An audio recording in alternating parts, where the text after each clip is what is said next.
계속해서 이 복음서를 예수 그리스도의 복음서들을 가지고 여러분들에게 하나님의 그 왕국의 내용이 어떠한 것인지, 주께서 저희들에게 전달해 주신 그의 복음의 내용이 어떠한 것인지를 계속 살펴보고 있는데요. 오늘은 마태복음 20장, 오늘 제가 읽어드린 1절에서 6절의 그 말씀에 또 근거를 두고 조금 더 우리 모두가 하나님의 왕국의 내용이 어떠한 것인지, 하나님의 복음이 우리를 어떻게 인도해주고 우리로 하여금 어떤 온전한 생각을 갖게 하는지를 살펴보는 그러한 시간을 가져보기로 하겠습니다. 먼저 오늘 예수께서 주신 이 비유의 배경을 한번 잠깐 짚어 넘어가 보고 싶은데요. 예수께서 이 비유를 말씀해 주신 그 이유가 어디에 있었을까 했을 때 바로 마태복음 19장으로 넘어가 보시면, 뒤로 돌아가 보시면은 이 비유를 주시기 이전에 어떤 일이 있었냐면은 어떤 젊은 부자 청년이 예수 그리스도를 찾아와 그의 또 구원을 놓고 고민을 하면서 의논을 했었던 것을 우리가 읽어보는데요. 그때 그 젊은 청년, 부자 청년은 예수 그리스도께 자신이 어려서부터 그러니까 하나님의 율법을 철저하게 지켜왔고, 한마디로 말해서 모든 사람들이 보기에는 정말로 모범이 되고, 많은 면에서는 그러니까 다른 유대인들이 보기에는 하나님에게 모든 그 축복을, 더욱더 보통 사람에게 내려진 축복보다도 더 큰 축복을 누리는 그러한 사람으로서 자라난 것을, 그것을 염두에 두고 예수 그리스도께 어떻게 보면은 자기 딴에는 아주 자신 있게 나가서 그가 하나님의 왕국에 당연히 들어갈 수 있는 사람 같이 아마 인정을 받고 싶지 않았었나, 그런 생각이 들어요.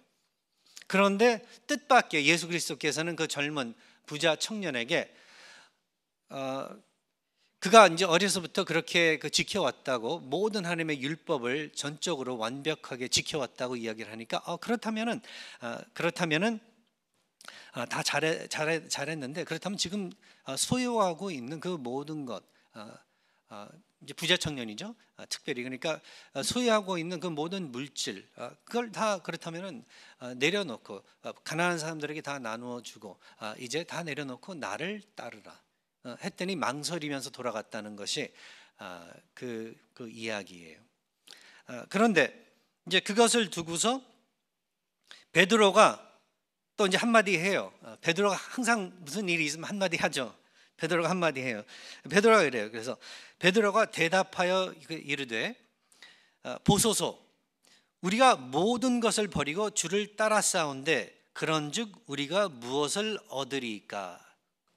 저 사람은 지금 다 모든 것을 버리고 예수님을 따르라고 그랬더니 망설이면서 돌아갔는데, 우리는 모든 것을 버리고 주님을 정말 뒤돌아보지 않고 지금까지 따르고 있는데, 그런즉 그렇다면은 나중에 우리가 예수님으로부터, 하나님으로부터 무엇을 얻으리까 하는 질문을 한 거예요.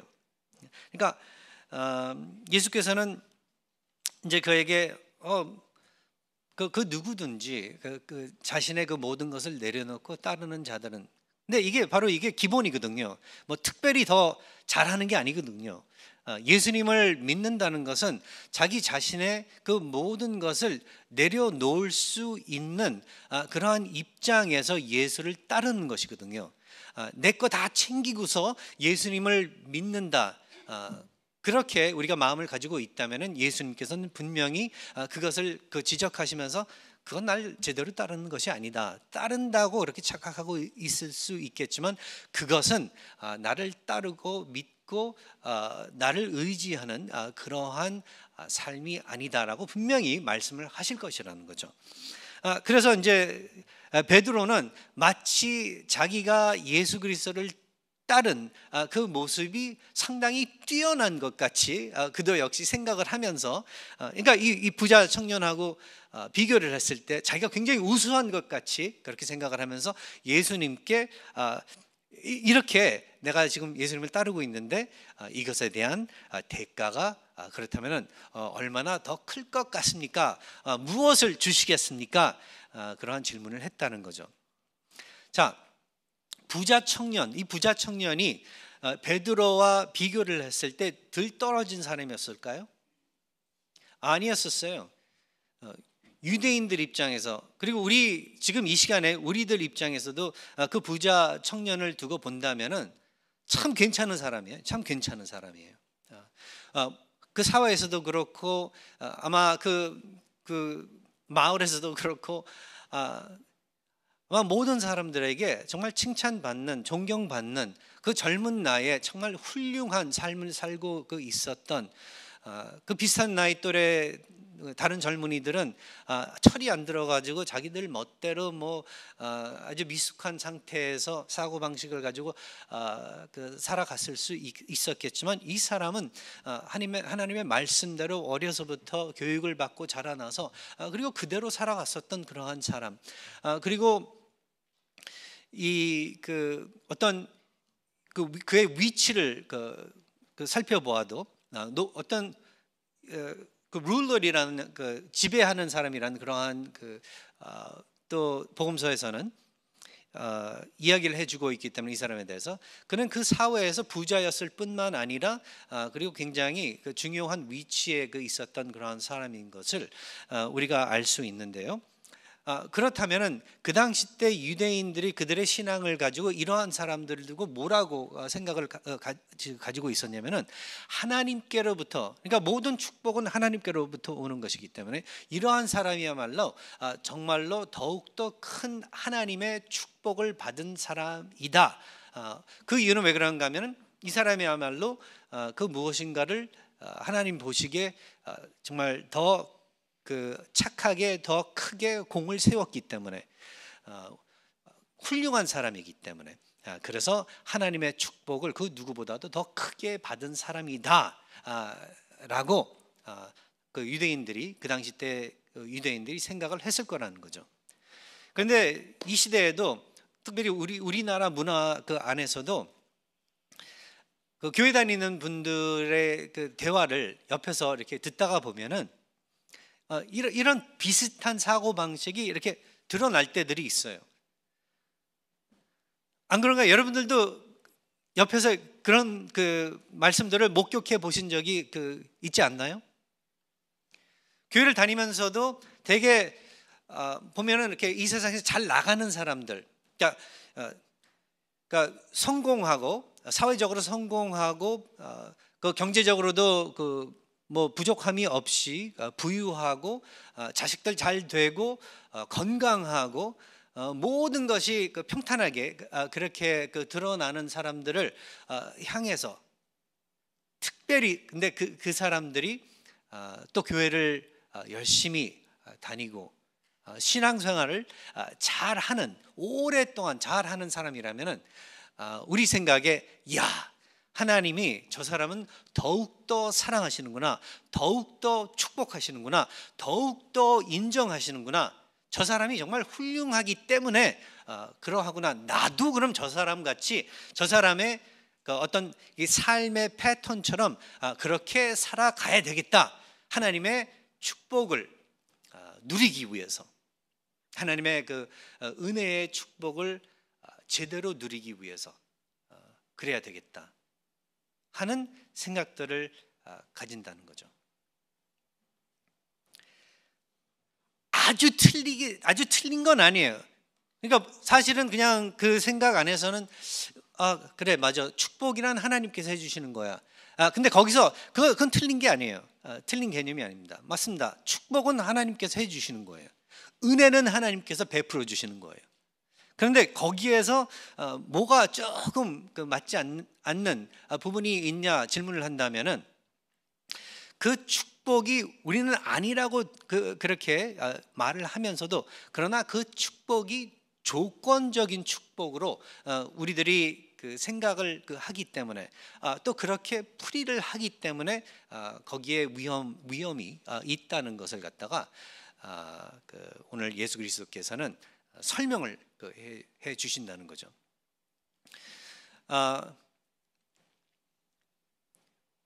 오늘 그러면서 예수께서 이 마지막 부분에 이 젊은 그 부자 청년의 이야기가 끝마치면서 그가 돌아가면서 베드로가 또 이러한 또 발언을 아니면 이러한 질문을 하면서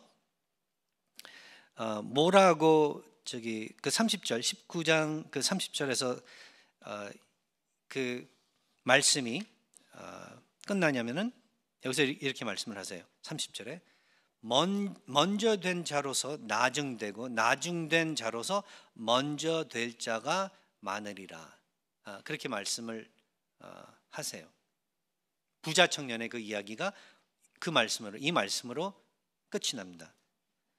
그런데 오늘 본문의 말씀, 포도원에 이제 일한 이 일꾼들의 말씀에도 이 끝이 나중된 자로서 먼저 되고 먼저 된 자로서 나중되리라 하는 말씀으로 끝나요. 이게 무슨 말인가 하면은, 그렇다면은 그 부자 청년의 사건과 여기서 지금 이 비유의 그 말씀이 연결되어 있다는 거예요. 그렇죠? 그래서 오늘 이 본문의 말씀을, 본문에 나오는 일꾼의 그 비유를 좀 간단하게 우리가 추려서 설명을 한다면은 이렇게 우리가 이야기를 할 수 있습니다. 이 일꾼의 비유는 하나님 나라의, 그래서 제대로 된 그 진실된 그 본질이 무엇인가, 그리고 그의 은혜가 정말 어떠한 것인가를 그 예수 그리스도께서는 설명해 주시기 위해서 주신 그러한 중요한 말씀이다라고 우리가 이야기를 할 수 있습니다. 그래서 첫 번째 포인트를 여러분들과 간단하게 나누어 본다면, 먼저 우리가 여기서 알 수 있는 게, 이 그 비유를 통해서 우리 하나님에 대해서 우리가 알 수 있는 게, 그가 우리에게 은혜를 베풀어 주실 때 그의 왕국에 대해서 우리가 이해를 제대로 할 수 있다면, 죄송합니다, 오늘 혀가 잘 안 돌아가요. 이런 날들이 있습니다. 볼 때 첫 번째, 하나님의 은혜는, 그렇다면은 하나님의 그 왕국은, 하나님의 은혜는 풍성하고 관대하다. 하나님의 은혜는 풍성하고 관대하다. 이것을 우리가 볼 수 있습니다. 맞아요. 우리가 하나님께 기도 제목을 가지고 이런 기도 저런 기도 여러 가지 기도들을 올려요. 그런데 우리가 그 올리는 기도 하나하나 우리 마음대로, 우리 뜻대로 들어주시지 않을 때가 상당히 많습니다. 우리는 분명히 이만큼을, 이러이러한 것들을 가지고 이만큼을 달라고 기도를 하는데, 우리 하나님께서는 노할 때가 굉장히 많으실 뿐만 아니라 그거 내가 원했던 거와는 물질적으로 비교해서 적게 주실 때가 있어요. 그런가 하면 또 어떤 경우에는 우리가 생각했었던 것보다 더 엄청 크게 주실 때도 있어요. 그런데 이제 하나님이 노하실 때마다, 그리고 우리가 막 요구했던 것보다 액수가 적게, 양이 적게 그렇게 응답해 주실 때, 우리는 언뜻 생각하기에 이게 하나님이 뭐가 부족하신가? 아니면 내가 뭔가를 잘 못했나? 하나님께 예쁘게 잘 안 보였나? 하여간 의심하는 생각들이 든다는 거죠. 그러나 이러한 말씀, 오늘의 비유의 말씀과 또 더불어 여러 우리 하나님의 그 구약과 신약의 이 그 사역들을 통하여 우리가 알 수 있는 것은, 우리 하나님께서는 항상 우리들에게 축복을 하실 때 풍성하게, 관대하게 우리를 대해 주신다는 것을 갖다가 기억을 해야 된다는 거예요. 만일 노하신다면은, 우리가 기도를 뭘 요구를 했는데 노하신다면은 그게 우리에게 필요하지 않기 때문에 노하신다는 거예요. 되려 옛삶으로서 그것이 우리에게 주어짐으로써 해가 될 수 있기 때문에 하나님께서는 노하신다는 거죠. 근데 부모님, 여러분들 여기 부모님들 많이 계시는데, 자식을 둔 부모님들 많이 계시는데, 부모로서 이게 이해가 되실 거예요. 자식들이 달라는 대로 다 주면은요, 하고 싶다 하는 대로 다 해주면은요, 분명히 그 해로울 것들이 너무나도 그 많다는 것을, 그들에게 해가 될 그러한 경우들이 많다는 것을 여러분들도 잘 알고 계시잖아요. 그죠? 자식을 키우면서 그래서 분명히 노할 때들이 있다는 것. 줄 때도 있지만은 어쩔 때는 딱 알맞게 주는 것이 그들에게 책임감을 가르쳐주고 그들로 하여금 정말 성숙한 어른들로서 자라날 수 있게 그렇게 할 수 있다는 것을, 그렇게 될 수 있다는 것을 우리가 알기 때문에 노할 때도 있고 조금 줄 때도 있고. 그러나 때가 차면은 그들이 생각하는 것보다도 더 많이 마련해 주는 게 이게 부모의, 우리가 완전하지 못한 그러한 사람들이면 그러나 우리들도 알고 있는 카먼 센스가 아닌가요? 근데 모든 것을 낱낱이 알고 계신 우리 하나님께서는 우리에게 딱 알맞게 우리 하나님께서는 더해 주시고 때가 주시고 어쩔 때는 예스도 해 주시고 노도 해 주신다는 것을 우리는 알아야 된다는 거죠. 오늘 이 비유에서 땅 주인은 하나님이에요. 하나님을 두고 이렇게 그려진 이 그림인데, 이 땅 주인은 하나님이에요. 얼마나 이 관대한 모습인지 우리가 알 수 있습니다. 아침 일찍부터 나가서 일꾼들, 포도원에서 일할 일꾼들을 찾아 그들을 고용해서 그들에게 한 데나리온씩 주기로 그렇게 약속을 하고 그들에게 일거리를 줍니다. 근데 또 제3시에 나가서 놀고 있는 사람들을 고용을 하고, 그죠?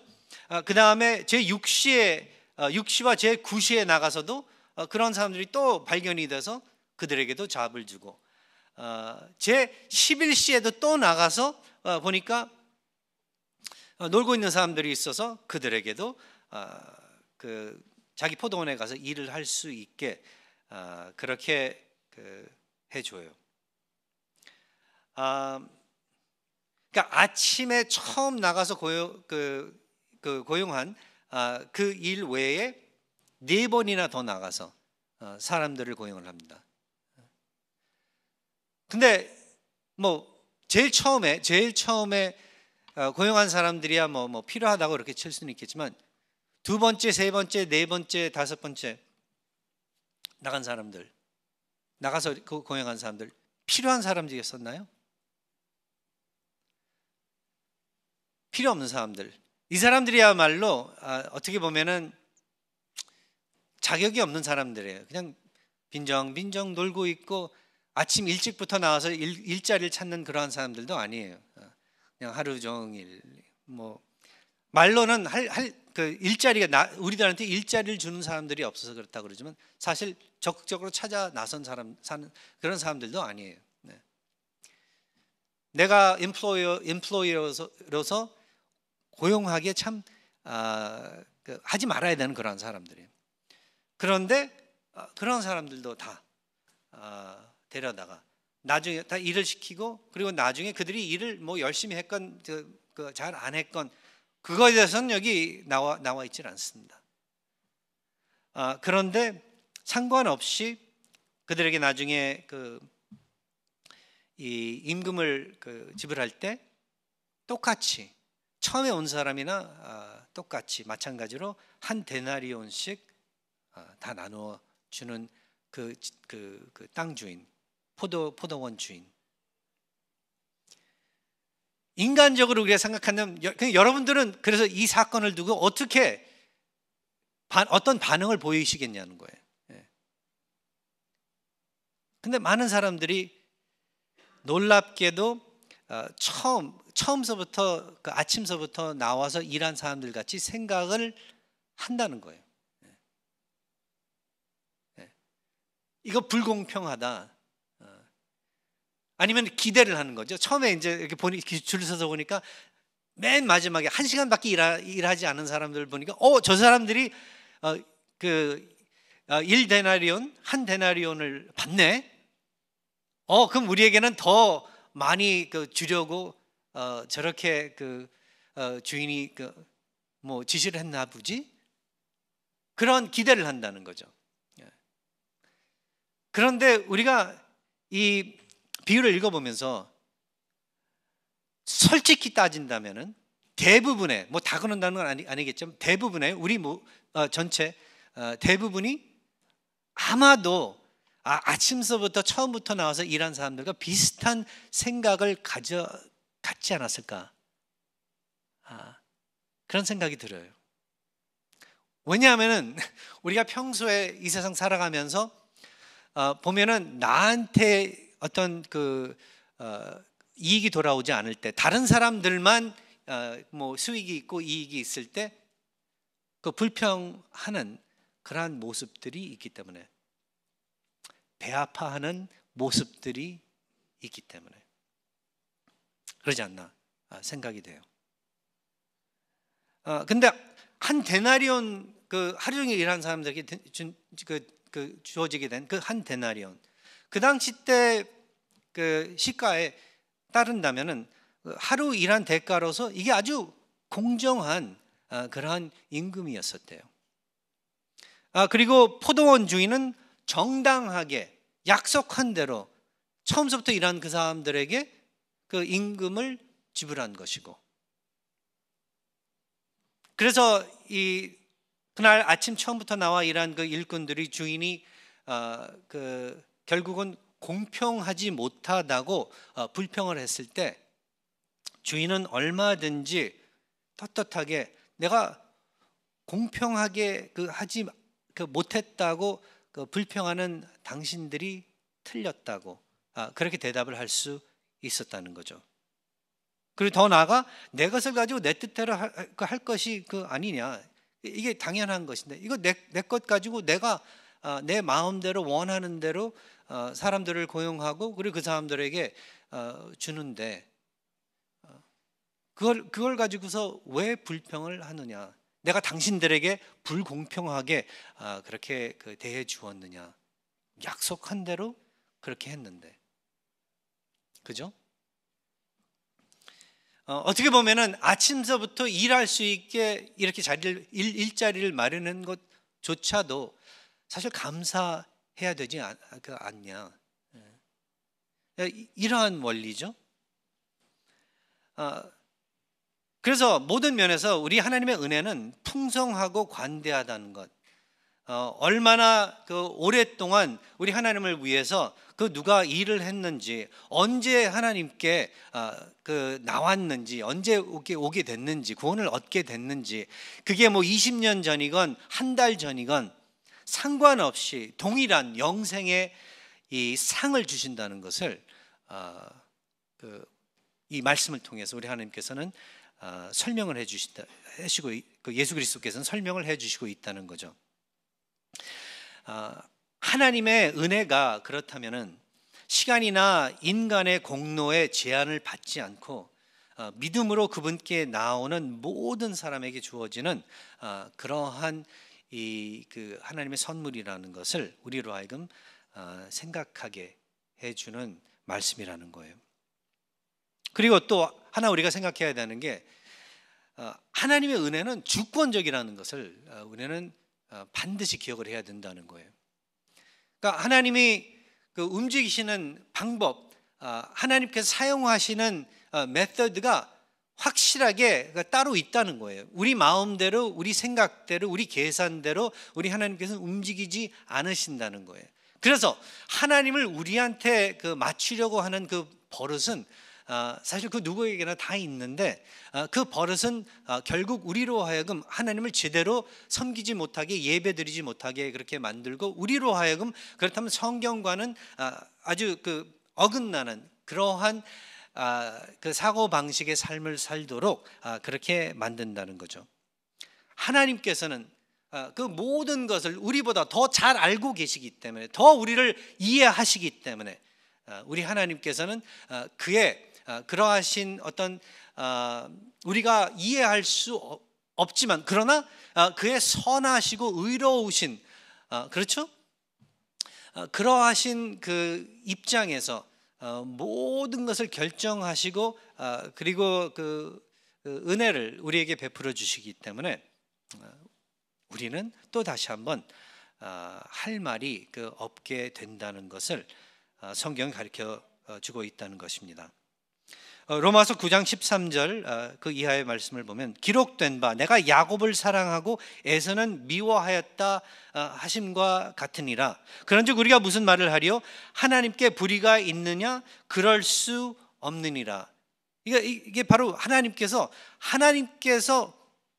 그 모든 것을 그 누구보다도 더 잘 알고 계시기 때문에 얼마든지 그러실 수 있다라는 것을 이야기해 주는 거예요. 그런즉 원하는 자로 말미암도 아니요 다른 박질하는 자로 말미암음도 아니요 오직 긍휼히 여기시는 하나님으로 말미암으니이다. 그러니까 성경이 바로에게 이르시되 내가 이 일을 위하여 너를 세웠으니 곧 너로 말미암아 내 능력을 보이고 내 이름이 온 땅에 전파되게 하려 함이라 하셨으니 그런즉 하나님께서 하고자 하시는 자를 긍휼히 여기시고 하고자 하시는 자를 완악하게 하시느니라. 바로 하면은 그 사람은 하나님의 종이라고 이렇게 얘기할 수 없는데 그러한 그 자들마저도 하나님을 대적하는 그러한 자들마저도 하나님의 뜻 아래에 있다는 것을 갖다가 이야기해 주면서 이 세상의 그 모든 것들이 그렇다면 하나님의 주권 아래 돌아가고 있다, 움직이고 있다는 것을 알려주면서 우리 특별히 믿는 사람들은 더욱더 이 점을 두고서 정말 우리가 묵상을 해봐야 되는 것이고 그리고 이 진리대로 우리의 삶을 하나님께 맡기면서 살아가야 된다는 것을 이야기해주고 있다는 것입니다. 하나님이 그래서 내 그 옆에 있는 형제에게 나는 똑같이 열심히 일했는데 나는 요만큼만 받았고 이 사람은 이만큼을 받았다 했을 때 불평할 게 하나도 없다는 거예요. 되려 그 사람의 그러한 또 상황을 가지고 얼마든지 기뻐할 수 있어야 되고 그리고 그 사람이 그만큼 받았어야 됐었던 하나님의 어떤 귀한 뜻이 있다는 것을 갖다가 받아들여야 된다는 거예요. 그리고 내가 요만큼 받았다는 것은 내가 어떻게 보면은 긍정적으로 생각한다면 내가 이만큼 받지 않아도 얼마든지 나는 온전하게 서 있을 수 있기 때문에 요만큼 하나님께서 허락해 주시는 거다. 이것이 하나님의 주권적인 은혜다라고 생각을 한다면요, 너무나도 많은 드라마들이 여러분들의 삶의 드라마들이 증발해 버리고 없어진다는 것을 갖다가 괜히 쓸데없는 고통과 고난과 고민과 눈물 흘리지 않아도 된다는 것을 갖다가 여러분들은 발견하실 거라는 거예요. 요즘에 하여간 한국 드라마가 얼마나 인기를 끕니까? 전 세계, 미국도 마찬가지고. 근데 재미있는 드라마라고 해서 이제 좀 보면은 거기에 보면은 이제 어떤 이 갈등들이 있습니다. 갈등이 중심이 돼서 그 갈등이 이제 그 갈등을 풀어 나가는 게 되게 한국 드라마의 어떤 이게 패턴인데 거기에 나오는 갈등들이 세상적으로 볼 때는 정말 이 목숨을 걸어 놓고 하는 그런 고민의 갈등들인 것 같아요. 근데 하나님의 복음의 입장에서 왕국의 입장에서 이렇게 보면은요 너무 사소한 거예요. 이거 얼마든지 쉽게 이거 해결할 수 있는 건데 자존심 내려놓으면 되는 건데 욕심 안 부리면 되는 건데 시기 질투 안 하면 되는 건데 이게 근데 안 되는 거예요. 이게 안 되는 거예요. 타락한 사람들이. 우리가 될 수 있는 방법은 오로지 예수님의 복음을 통하여 주님의 왕국의 하나님의 왕국의 그러한 이 내용의 그 사건들을 우리가 받아들임으로써 믿음으로서 하나님을 따름으로써 가능하다는 것을 기억해 보시기 바랍니다. 그래서 하나님의 은혜는 하나님을 향한 우리의 그 신뢰와 순종을 자연히 요구한다는 것을 여러분들에게 말씀드리고 싶습니다. 하나님 안에서는 이 세상에서 이야기하고 있는 뭐 특권이나 많은 사람들 안에 그 자리 잡고 있고 겉으로 드러나는 자주 가끔 드러나는 교만이나 이러한 그 시기 질투 이러한 것이 아니라는 것. 늘 언제 어디서건 어떤 상황 가운데서건 감사와 겸손의 그 반응으로 우리 하나님의 은혜를 그렇게 잘 여겨야 된다는 것을 오늘 예수 그리스도께서는 저희들에게 다시 한번 말씀을 해주시고 있다는 것을 생각하시면서 오늘 특별히 성찬식에 또 참여해 주시면 감사드리겠습니다. 우리 다 함께 이제 묵도하시면서 그럼 오늘 성찬식 같이 준비하시기로 하겠습니다.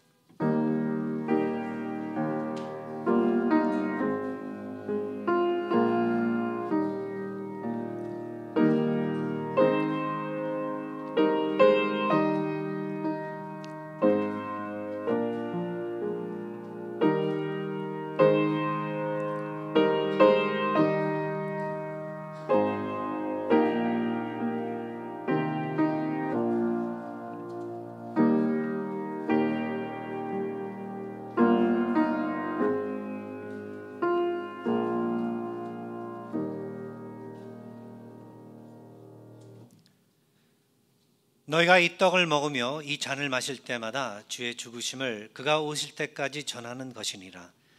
그러므로 누구든지 주의 떡이나 잔을 합당하지 않게 먹고 마시는 자는 주의 몸과 피에 대하여 죄를 짓는 것이니라. 사람이 자기를 살피고 그 후에야 이 떡을 먹고 이 잔을 마실지니 주의 몸을 분별하지 못하고 먹고 마시는 자는 자기의 죄를 먹고 마시는 것이니라. 이 예식은 그리스도를 기념하여 행하는 그러한 것이고 그가 다시 오실 때까지 그의 죽으심을 전하는 것임을 증명합니다.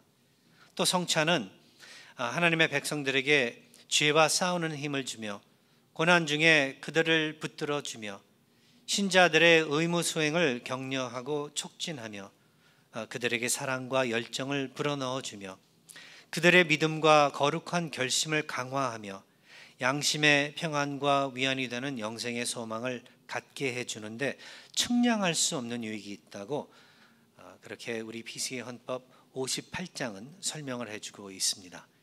그렇다면 성찬 예식은 성경이 뜻하는 대로 꼭 예수 그리스도를 그리스도 안에서 얻은 구원의 믿음으로 참여해야 한다는 것입니다.